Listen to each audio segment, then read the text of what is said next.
दो क्रमागत बट्टों 20% तथा 5% के समतुल्य बट्टा क्या होगा। तो इसका फॉर्मूला होता है समतुल्य बट्टे का D1 plus D2 minus D1 D2 upon 100।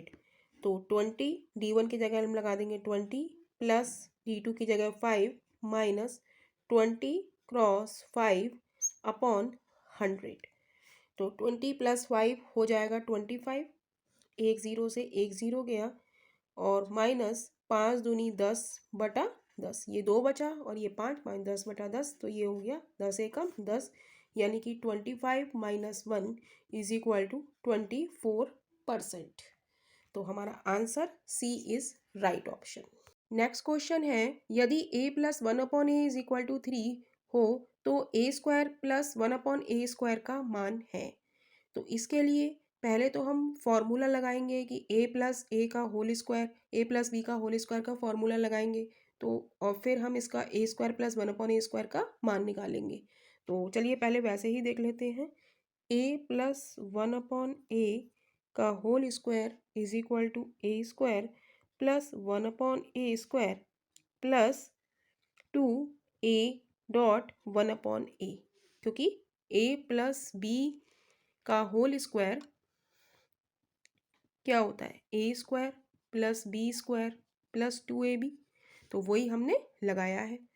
तो a प्लस 1/a का होल स्क्वायर हमें दिया हुआ है कितना, 3। तो 3 का square is equal to a square plus 1/a square की वैल्यू हमें निकालनी है, देन प्लस 2, राइट, a से a हमारा कट जाएगा तो प्लस 2 बचेगा, राइट। तो 3 का स्क्वायर क्या हो गया, 9, और हमें किसकी वैल्यू निकालनी है, a square plus 1/a square की। तो ये 2 इधर है तो 2 इधर आ जाएगा, तो ये कितना हो जाएगा माइनस का, is equal to a square plus 1/a square. तो ये हो गया 7 is equal to a square plus 1/a square. या तो आप इस फॉर्मूले से कर लीजिए, नहीं तो इसकी ट्रिक है जो बहुत छोटी सी है। क्या है कि a प्लस 1/a जो भी दिया हो उसका उसका हमें क्या करना है, वर्ग करना है। जैसे यहाँ पे दिया है 3, a प्लस 1/a 3 दिया है तो इसका हमने स्क्वायर कर दिया, और यहाँ पे जो इसकी घात दी हुई है, इसकी घात यहाँ 2 दी गई है, तो हम यहाँ से 2 सब्ट्रैक्ट कर लेंगे। तो 3 तिया 9 माइनस 2 इज इक्वल टू 7। तो इस ऐसे क्वेश्चंस की अगर आप प्रैक्टिस करते रहेंगे तो आप झट से इसका आंसर दे देंगे कि इसका आंसर 7 आएगा, और इसमें मात्र 1 सेकेंड भी आपको इस क्वेश्चन को सॉल्व करने में नहीं लगेगा। और अगर आप प्रैक्टिस नहीं करते हैं तो आप यही वाला फॉर्मूला अपनाएंगे, स्क्वायर करेंगे, सब्ट्रैक्ट करेंगे, फिर आंसर निकालेंगे। तो डेली ही ऐसे क्वेश्चंस की प्रैक्टिस आप करते रहिए, जिससे आप क्वेश्चन सेकेंडों में आप निकाल लें, जस्ट अ सेकेंड।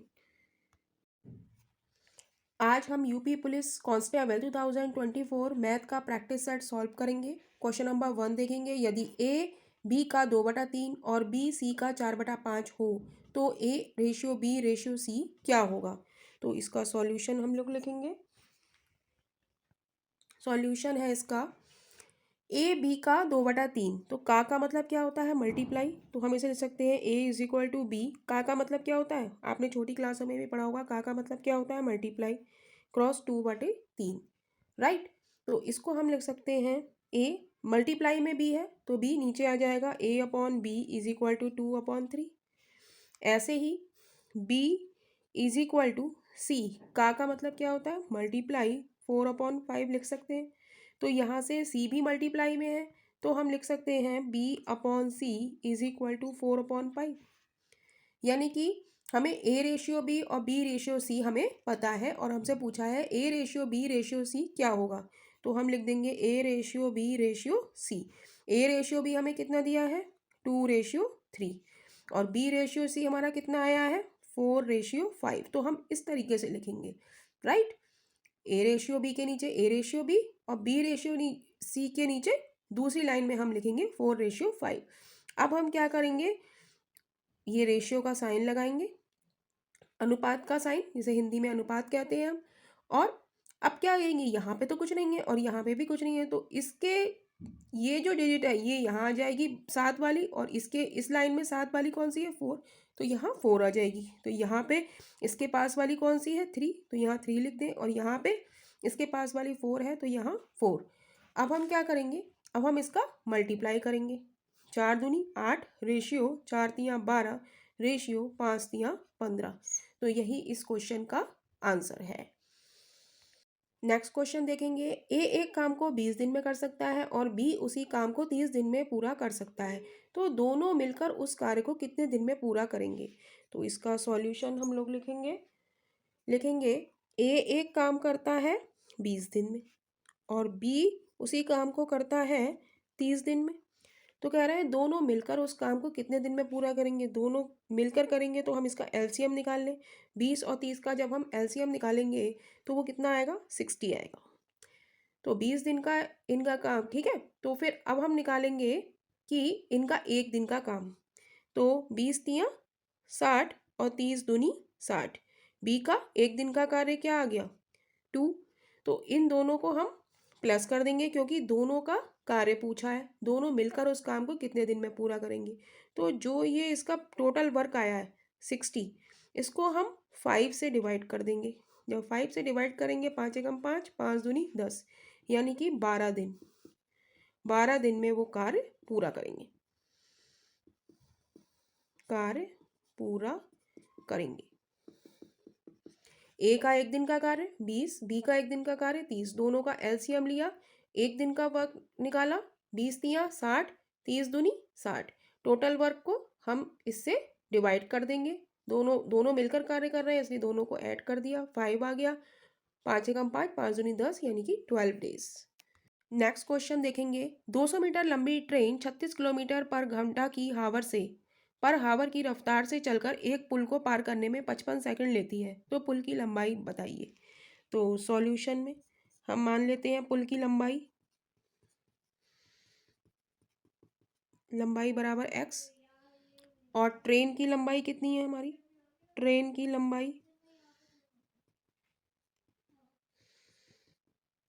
लंबाई है हमारी 200 मीटर, 200 मीटर लंबी ट्रेन है, ठीक है। और हमें तो दूरी हमारी क्या हो गई, तो दूरी हमारी कैसे निकलेगी, 200 मीटर लंबी ट्रेन 36 किलोमीटर की रफ्तार से एक पुल को पार कर रही है, तो इसमें पुल की लंबाई और ट्रेन की लंबाई दोनों ऐड होंगी, यानी कि हम लिख सकते हैं भाई ट्रेन पार कर रही है एक पुल को, तो 200 प्लस एक्स लिख सकते हैं हम इसे। और हमें स्पीड दी है, चाल दी है हमें 36 किलोमीटर पर हावर, और समय दिया है हमें 55 सेकंड। तो हम फॉर्मूला लगाएंगे, दूरी बराबर चाल गुणा समय। चाल हमारी कितनी है 36, ये किलोमीटर पर घंटा में है, और समय हमारा कितने दिया हुआ है सेकंड में, तो हम इसे भी किलोमीटर पर घंटा को हम मीटर पर सेकंड में बदलेंगे। तो 1000 एक किलोमीटर में 1000 मीटर, और एक घंटे में 60 मिनट 60 सेकंड से मल्टीप्लाई कर दिया, क्रॉस समय हमारा क्या है 55 सेकंड। 0 0 0 0, 6 छंग 36, 36 एकम 36। तो दूरी हमारी कितनी है, टोटल दूरी हमारी कितनी है 200 plus X is equal to 55 cross 10, यहाँ से 10 बचा तो 55 क्रॉस 10, तो ये हो गया 200 plus X, 200 plus X is equal to 550। तो एक्स की वैल्यू हमारी कितनी आ जाएगी 350, 550 में से 250 हम सब्ट्रैक्ट करेंगे तो कितनी आ गई 350, यानी कि पुल की लंबाई हमारी कितनी हो गई 350 मीटर, राइट। तो यही इस क्वेश्चन का आंसर है। नेक्स्ट क्वेश्चन है हमारा, दो रेलगाड़ियां जिनकी लंबाई क्रमशः 180 मीटर व 220 मीटर है, एक दूसरे के विपरीत दिशा में 40 किलोमीटर पर घंटा एंड 50 किलोमीटर पर घंटा के वेग से दौड़ रही हैं, एक दूसरे को पार करने में कितना समय लेंगी। तो हम जानते हैं फॉर्मूला हमारा, समय बराबर दूरी बटे चाल। तो दूरी यानी कि ट्रेन की लंबाई हमारी कितनी हो गई, दोनों को हम जोड़ लेंगे क्योंकि विपरीत दिशा में जा रही हैं, विपरीत दिशा में जा रही हैं तो हमारी चालें जुड़ जाएंगी और इनकी लंबाई भी जुड़ जाएगी। तो 180 प्लस 220 अपॉन 40 प्लस 50 किलोमीटर पर हावर, और ये है मीटर में, राइट। तो ये मीटर में है और ये किलोमीटर पर हावर में है, तो हम इसको चेंज कर लेंगे। पहले तो हम इसको ऐड कर लेते हैं। तो ये आ जाएगा हमारा 400 अपॉन 90 इंटू किलोमीटर 1000 बटे घंटा 60 गुणा 60 ऊपर आ जाएगा। तो इसको हम सॉल्व कर लेते हैं। 1 2 3 1 2 3 1 1 3 3 9 3 दूनी 6 3 दूनी 6, तो 4 बचा। 4 क्रॉस 2 यानी कि 4 दूनी 8 दूनी 16 और ये हमारा किस में आ गया, सेकेंड में, राइट। तो यही हमारा इसका आंसर होगा। तो एक दूसरे को पार करने में उन्हें कितना समय लगेगा, 16 सेकेंड का। तो यही इस क्वेश्चन का आंसर है, क्योंकि विपरीत दिशा में जब ट्रेन रेलगाड़ियाँ जाती हैं तो उनकी चाल जुड़ जाती है। तो यही हमें इसमें ध्यान रखना है। नेक्स्ट क्वेश्चन है हमारा, किसी वस्तु को 524 रुपये में बेचने से उतना ही लाभ होता है जितना कि 452 में बेचने से हानि होती है, तो उस वस्तु का क्रय मूल्य क्या होगा। अब यहाँ पर हमें दिया है क्वेश्चन में जितना लाभ होता है उतनी ही हानि होती है, यानी कि लाभ इज इक्वल टू हानि, और हमें जो एसपी दिए हुए हैं, सेल प्राइस दिया गया है, विक्रय मूल्य वो हमें 2 दिए गए हैं यहाँ पे। तो पहले तो हम लिखेंगे प्रॉफिट, लाभ को हम प्रॉफिट कहते हैं। Profit is equal to loss, profit हमारा लॉस के बराबर है। प्रॉफिट का फॉर्मूला क्या होता है, S P minus C P. तो यहाँ पे हम देखेंगे कि हमें 2 एस पी दिए हुए हैं, सेल प्राइस यानी कि विक्रय मूल्य हमें 2 दिए हुए हैं, तो हम यहाँ पे SP1 लिख लें, राइट। तो और यहाँ पे लॉस का फॉर्मूला क्या होता है, CP माइनस SP2, क्योंकि 2 यहाँ पे हमें विक्रय मूल्य दिए गए हैं, तो हमने लिख लिया SP1 और SP2। तो हमें वस्तु का क्रय मूल्य बताना है, तो हम क्या करते हैं कि क्रय मूल्य एक तरफ कर लेते हैं। तो SP1 plus SP2 is equal to 2CP,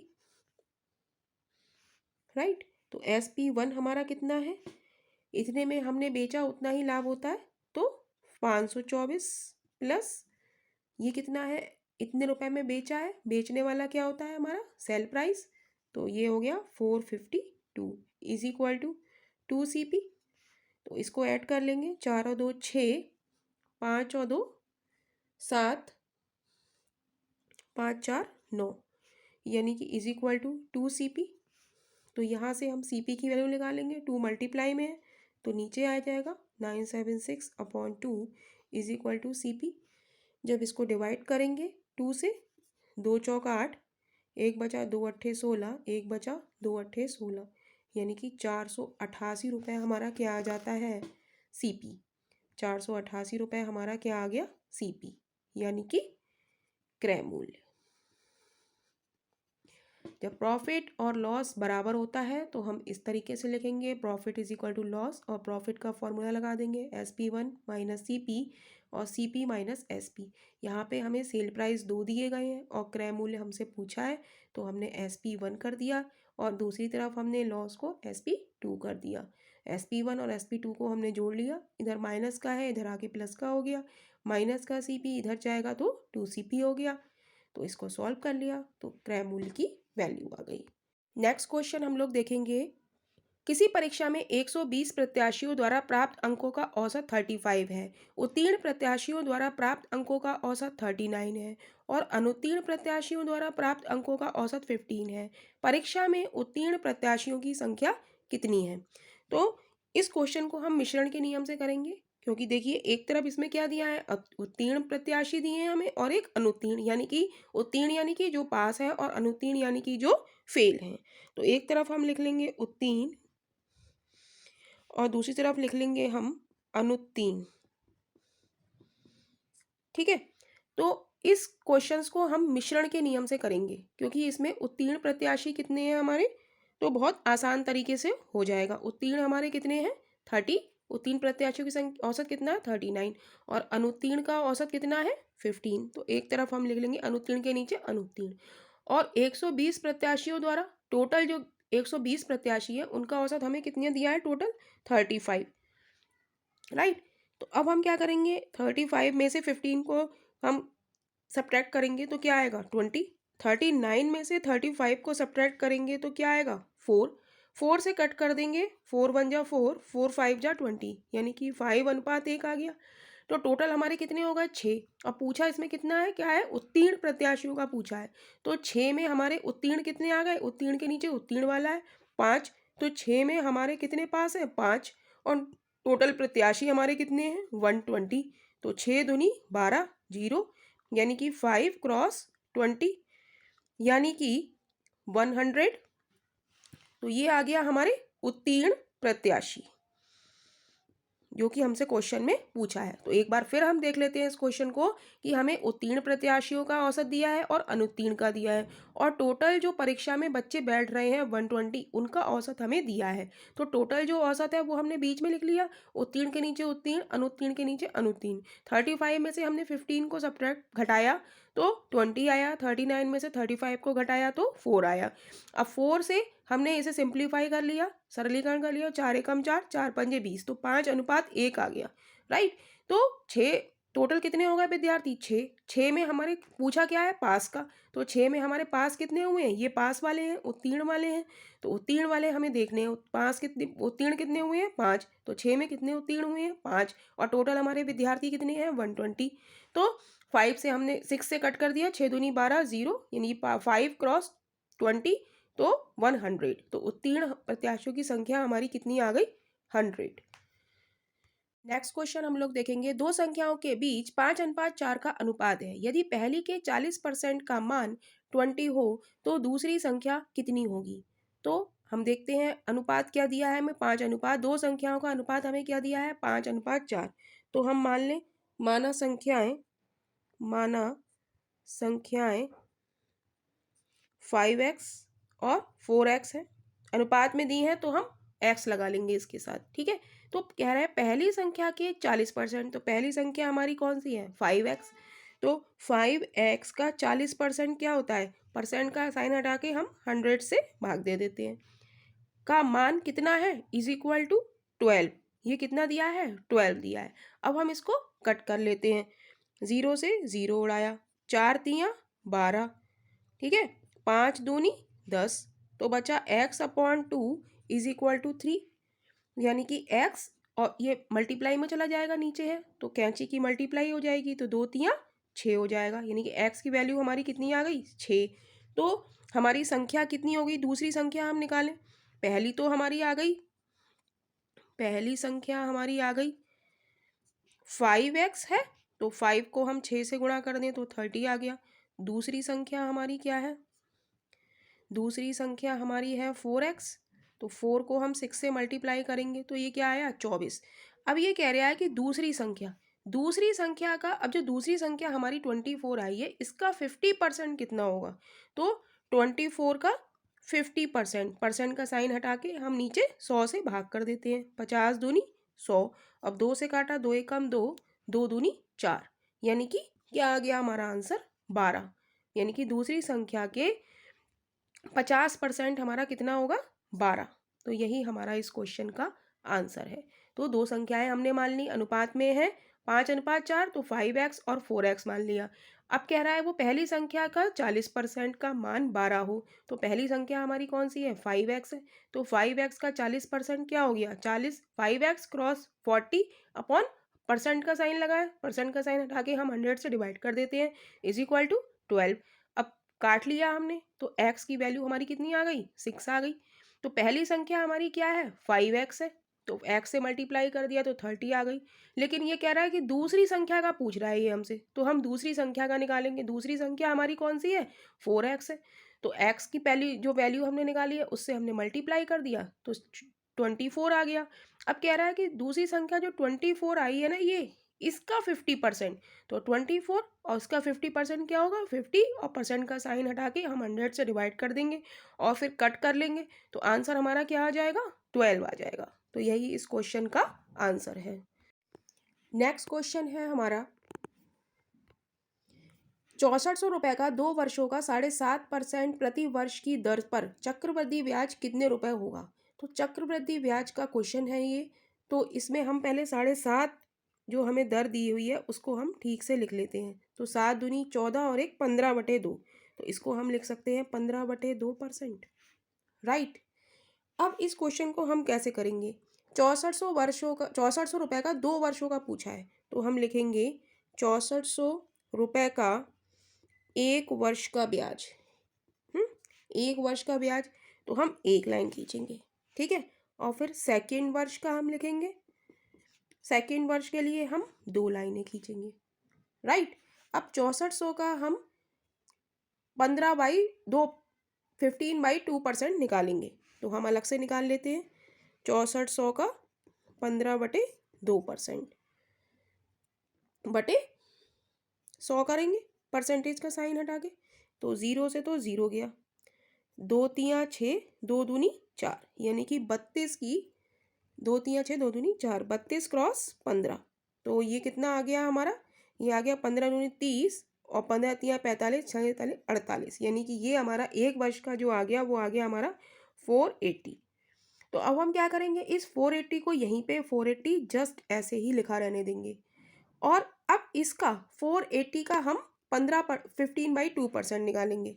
इसका हम 15/2% निकालें तो 100 से डिवाइड करेंगे, 1 0 से 1 0 गया, 2 दूनी 4, 2 चौका 8, 2 पंजे 10, 5 दूनी 10, 5 तियाँ 15, 2 एकम 2, 2 दूनी 4, तो ये हमारा क्या आ गया 12 क्रॉस 30, यानी कि जो 12 तियाँ 36, तो ये आ गया हमारा 36।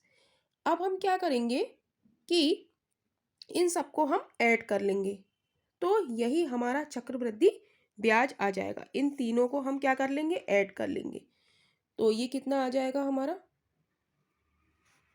480, 480 और 36, 6 8 8 16, 19 19 हासिल लगा, 1 4 4 8 और 1 9, तो 996 रुपये।